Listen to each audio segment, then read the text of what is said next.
Godru ya oni ho na me gye ne number me frɛ ya eye Vivian J na o hate film no Vivian J ani ama ne school a wo ba be noa Vivian J nya oba nche me Vivian J nya o man che o man na me no mo call campaign me ye campaign o me consultancy me hu Vivian J o ho makachre wo no Vivian J na mu set wo your bar Womra so obene sana wode be no aduane ana nipa na obema na be no aduane no ode nsasini na beba kumase metwetwa ne nsa nyina to agu mimi meli mi na mekae wa record me kasa asende ama ma Gloria emfa me ho maka seme Vivian J oba womra me constituency aso obe no aduane metwetwa ne nsa nyina to agu na makodam mepe mo ka se yatimi wo ho mo de ye adwuma wi aye yatimi fo ma mo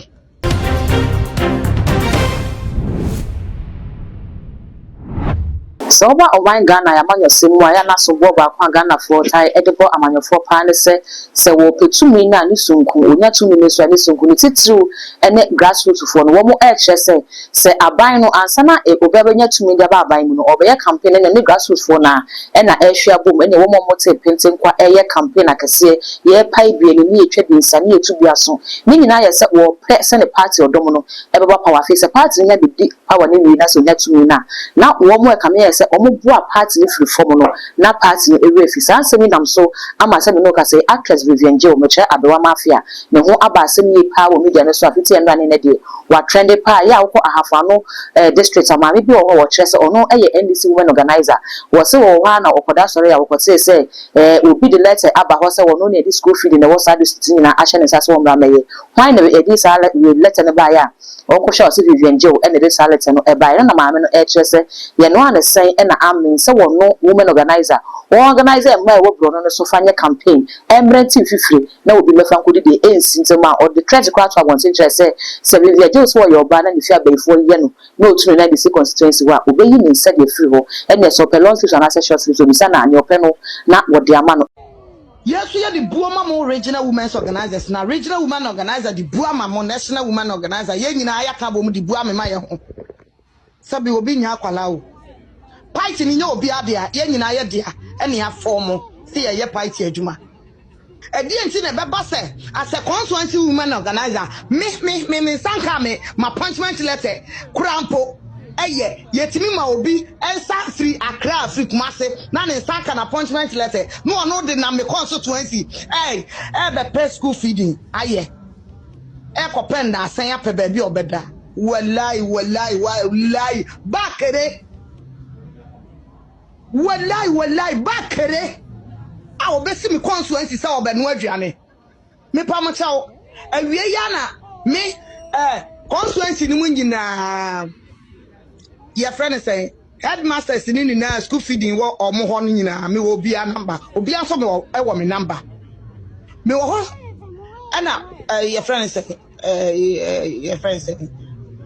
headmaster ba ko frɛ me ofrɛ mo say adia ade na ekoso me wo ha oba bia ba say ya ma ne letter so mbe no aduane me so wo ba ba no wo say wo ba bi ana me see you mate me ba ana wo so wo awie na wo kɔ na me say wo boa ye man letter hwan ne man letter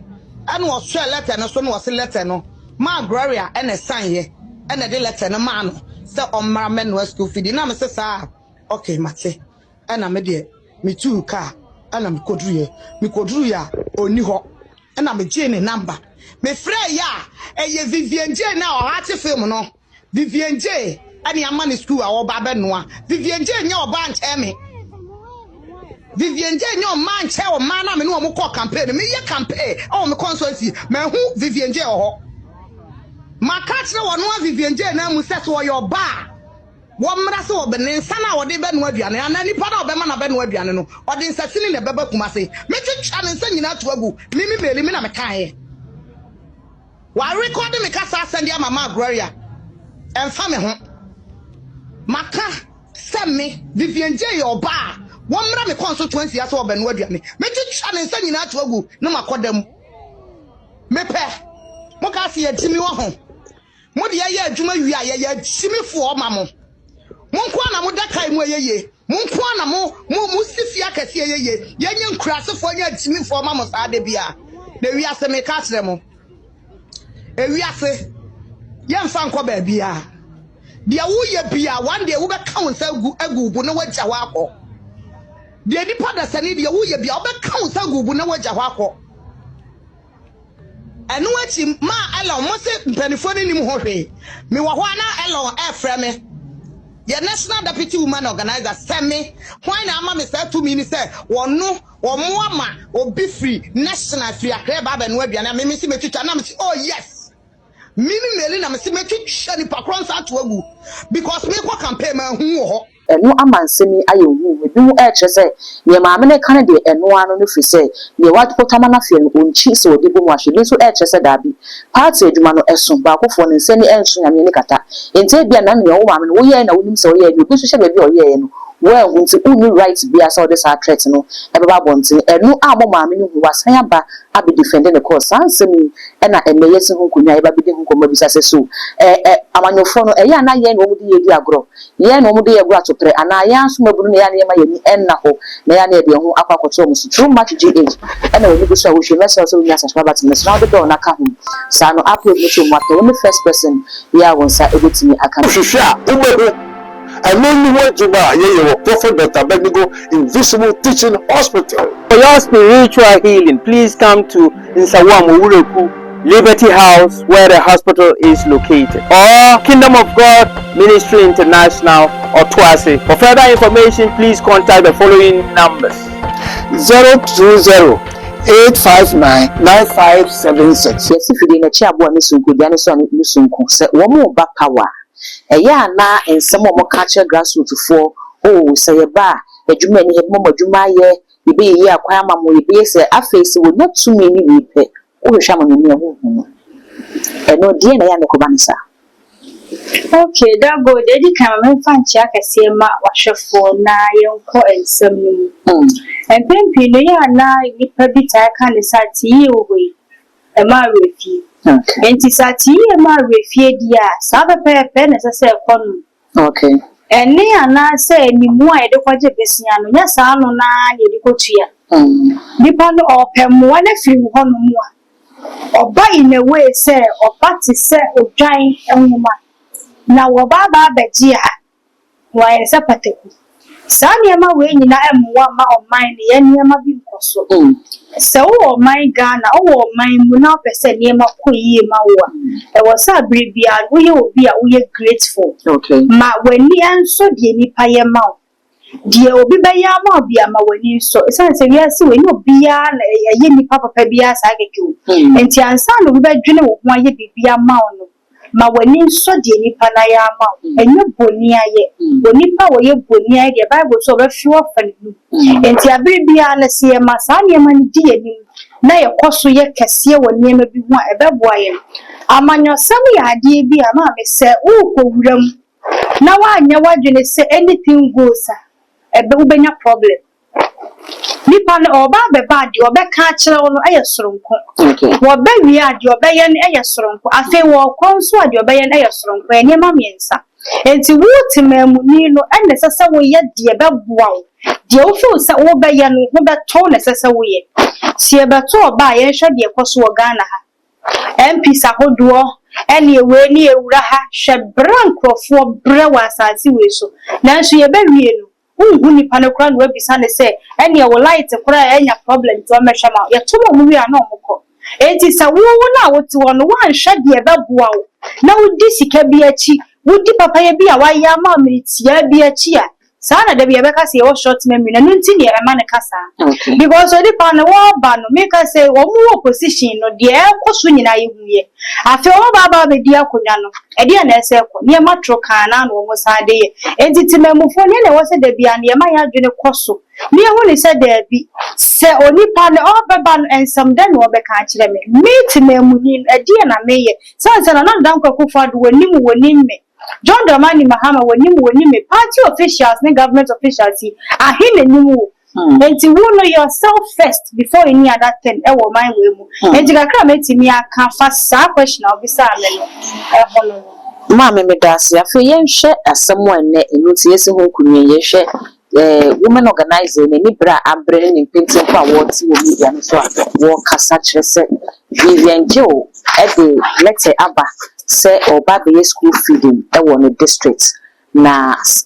on tiase because ono wa bre party no hu wa ye campaign wo party no hu e na party let me power nti say Vivian Joe be free kumase aba be school feeding wo ho de ya wo so ye mani bi ho bitima no de na na ye yie say ne nka isi tianity anka no kese be for me frankudi oni ma na ye adwene that go wrong say na make access wo bi ya de ma wa nti ba bi na me free am ba ni nyina no e na ya besi so no se wo bi ya de ma wo a enye boni ayefo se obi ama wo 10 pesos 1 cedi da krampa mane nso mobo sanza sa bre no wa nya se sika na ebi anke yabo wadaka anka hyefom enti yan hwe emma wo mo de wo mo kra ne wo ni padua to ho ma NDC party no yan ka se Vivian Joe wo nya hwe wo no so ye actress sabi o ye niam papa wo ma yi mu obo anyanka wo ya doye ne sa de wo ye niam ani bi afei so se twesi ni mani pa hwe esere eno nkyere sa wo nya hwe but wiase no obi adi bre ne sese ye de ma no yan hwe se ye ka hafo ano sa de wo kan ya eye kuro kase pa yakọ hopen Yahu said the near city and ma wo krom wo enti ye mabre na fe ne near me ko yie ma wo no wo se wo do bi foforo ba ye hwe yan kase dada city na mukra so ni ukrote na se wo ne sika wo ne wo nko anete by sika ne ba ye no afa na obekire wo se da bi wo nyo oba ba ko kan wo e ba wo enti wo na wo tia ware se no wo betena se bokọ so nkofo ba ne mra wo mpene enti sa no I was a Ghana for United yes, I memetia ware na se mabre mi moja ni mabre NDC power ye bo mo pa ba hwen semwe kafa wo mu hwatenye eduru bre bi kwa ne se wo ka so NDC ni kwa na usuru esa se obi ya be MPP ntie ni mu se MPP nkwa na party entu kwa bonte kwa na wo ka se wo NDC ni ana usuru na so maya biti sa ma me fo biti se ti ni agina aka se me ye NDC ni me Jesus Christ ni Peter wanko yina ama wono kwa sange beka so oye nyame hye ni so yine man but yen hwe man wo mu ni pedua mu dia bre party ni na se niema aba women's organizer edie ni wonti minye women's organizer kwa mu dia man wotimi buabua man no ye adwuma wo dia man no na aduane no wonti minye na wo ka se nipa ni free kuma se ton MS ni ma yen ka se pudu enhye na so ehye dia wo free ho wo ba de yanka sasam mra wo bibia timisi e wa bra sa ba me women's organizer ne wa hafu hono na no NDC fo no e ye sika e na de bia mpese mutugu se de sami de mfi ko che bi ana se sabe ade na moye enka mo ni obi o hono mo anka wo mmere e de nti na wasi e fo bi free ba bi de ba ba shem ni na ye pe putogum ni hwegum ene kwanse ba ku ni ma ye hwe so say party adwuma no enye ba akufo adwuma eye ba aku ena two campaign na ye no obi wo ho a ode na ho ode ene beboa obi di ni sika obi di ni nimdie ebi mu tena dem ekeka adwene bom e de tro manifesto ebi ni mu ko constituency to constituency ko pedia ya ye de be campaign ebi mu ko han konya ebi mu ko han canopy ebi mu pe ba se de be ba se nkofa ko campaign ase enti obia wo n'adwuma wo ye enti e ma wo wadwene nya wo se wo wadwuma na wo ye no ye esombo e chan adwuma bi obi ye e bia for all you know no onim emwo bia Vivian Joe no e de aboa party no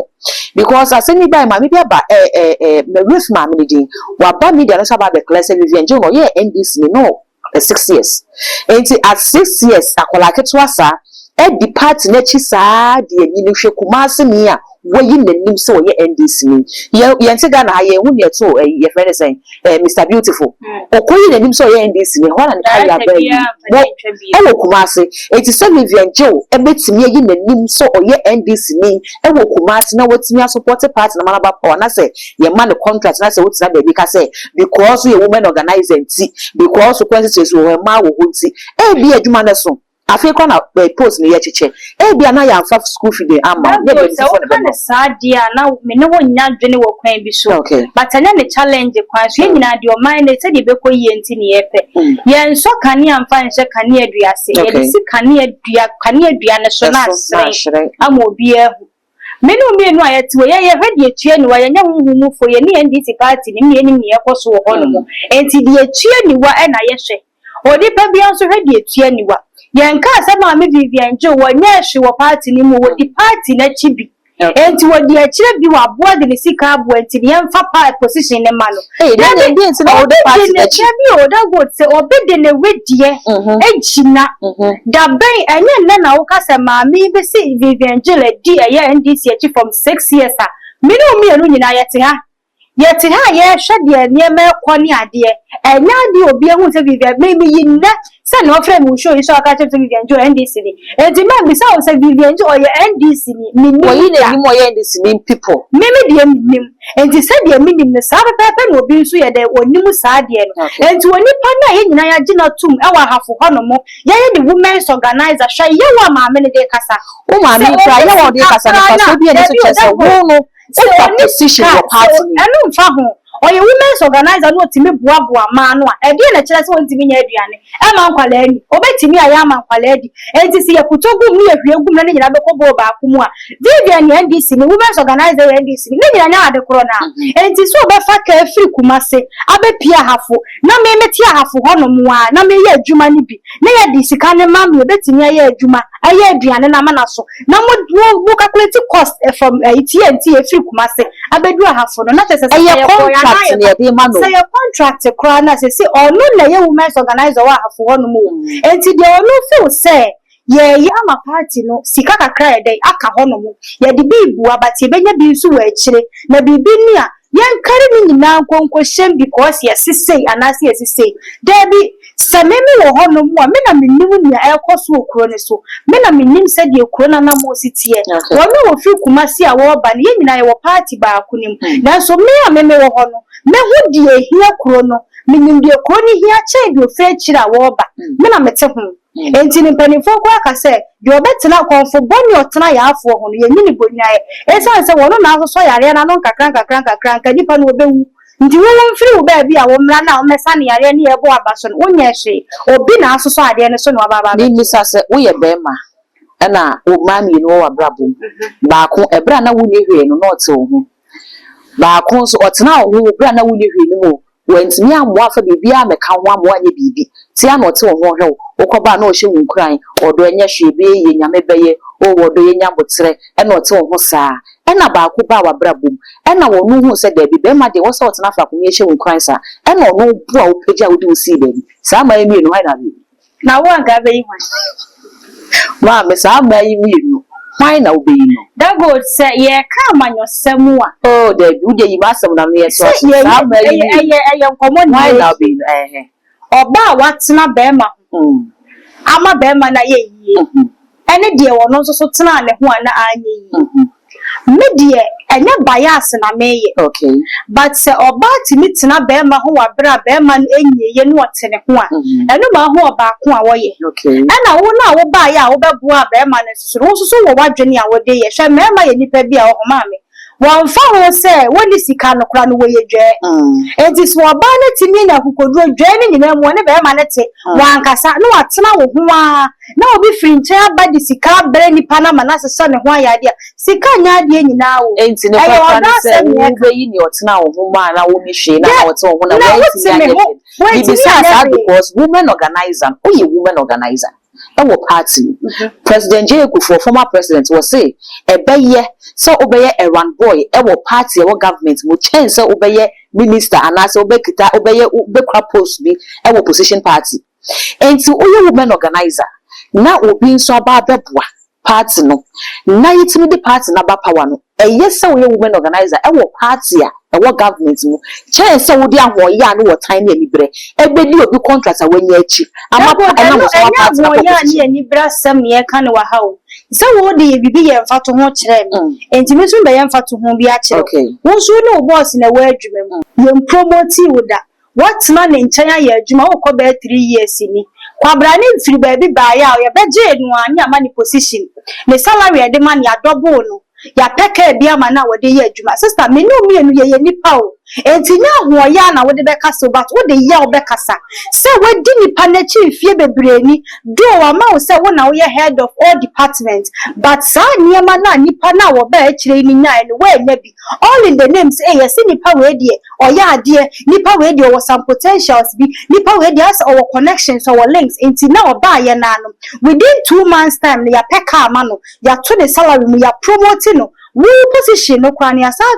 apone kakra e de ama sa nipa no na sa wo sa adwuma ni mu e de na wo be ma me be ya o ya na so ma we fi se obi wo ho a onya di brebi duro fo se wawie obi wo ho a se women organizer onim se wonya women organizer obakwa kwhwe kwa na ye kra se women organizer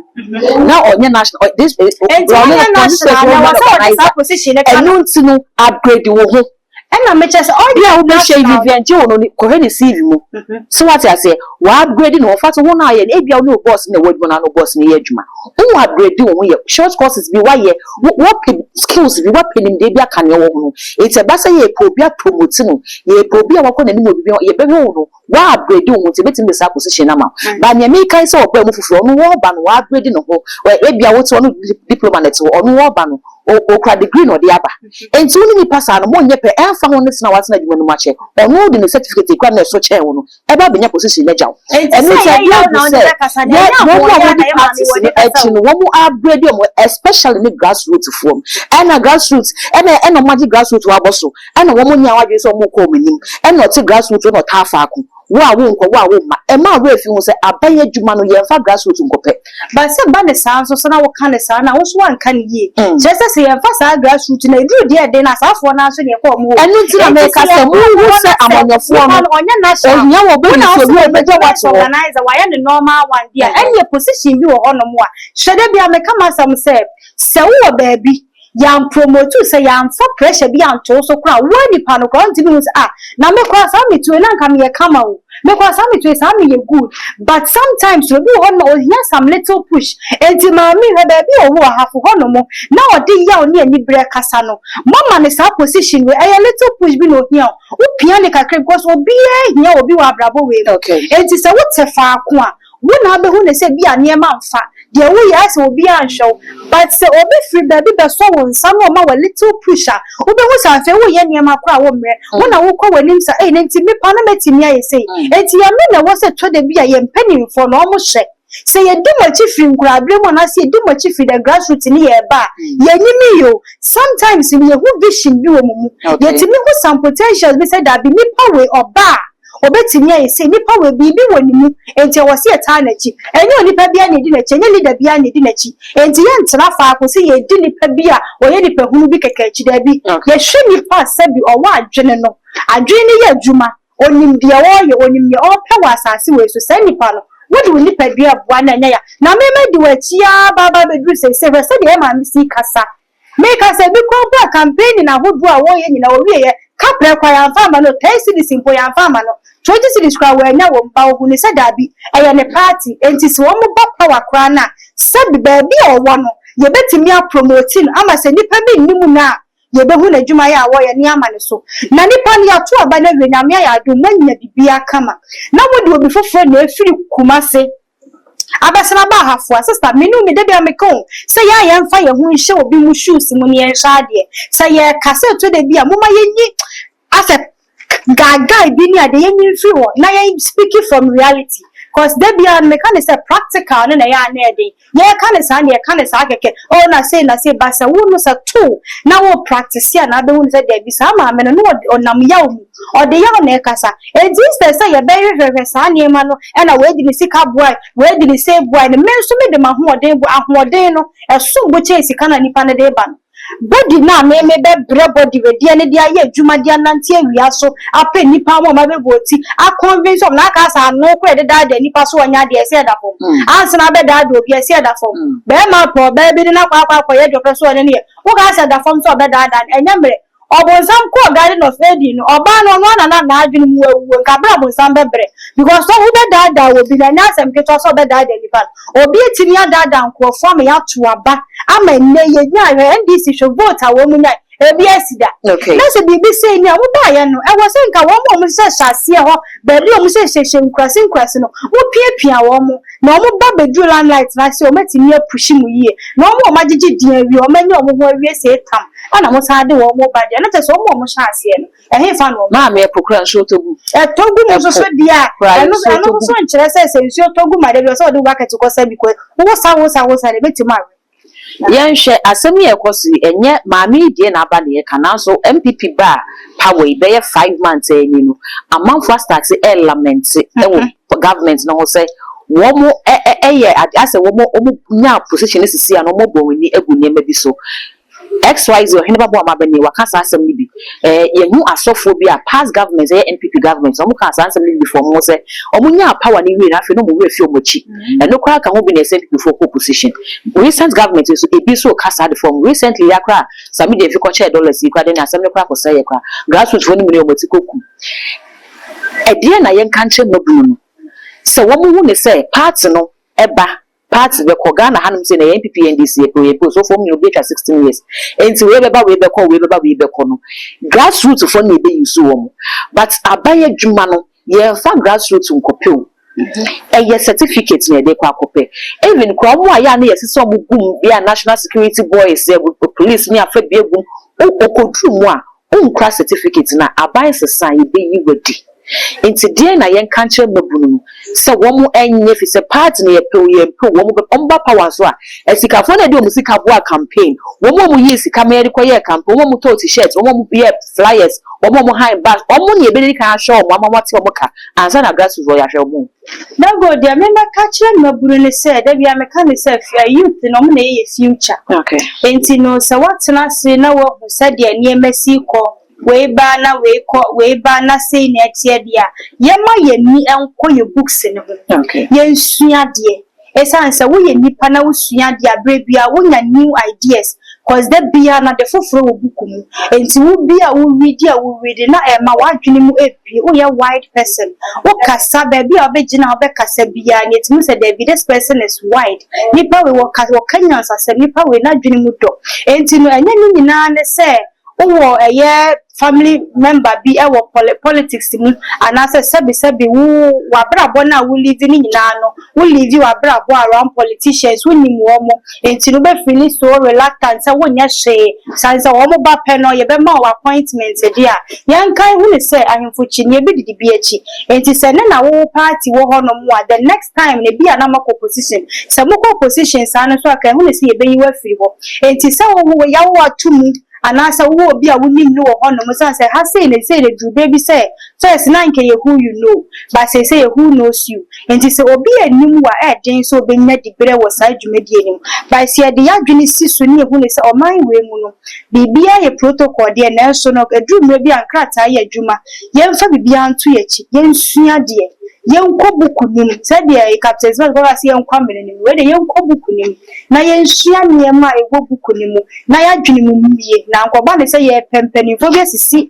eniema bia no ayanza so ankoye chi ankofa nkokrafo no de bi youth na aye na atimi abuild amo mind na so atimi afa ne to mafa ma me da se pass onya breba me hwetwe nkomo abusia ye ne odwaso hema na ahwetwe enkomo no ne wodi wie no wose emabunu no eni wo man bia da achi nti wo bese emabunu no se yensua de yenko bukunim se ebeye na kwakrafo yo mude yabrabo egura tupre wa manosem no ye bepaka omu nyina de esi nchen ebise kwakwa no kra so muto san eya na mabunu ne de nim na eko too much gh ena we bi so a wo hwe we mi subscribe button so now the bell na ka ho sa no upload me to mo ape pro na ofon no ama notification wetin ya boso mu sene nsem no nyina etie sene nsem so call message so be there comment e wo video no ase e de ama me all the social media platforms too much who follow no subscribe no like ya share ama wo me bi so enye bi ahwe that good any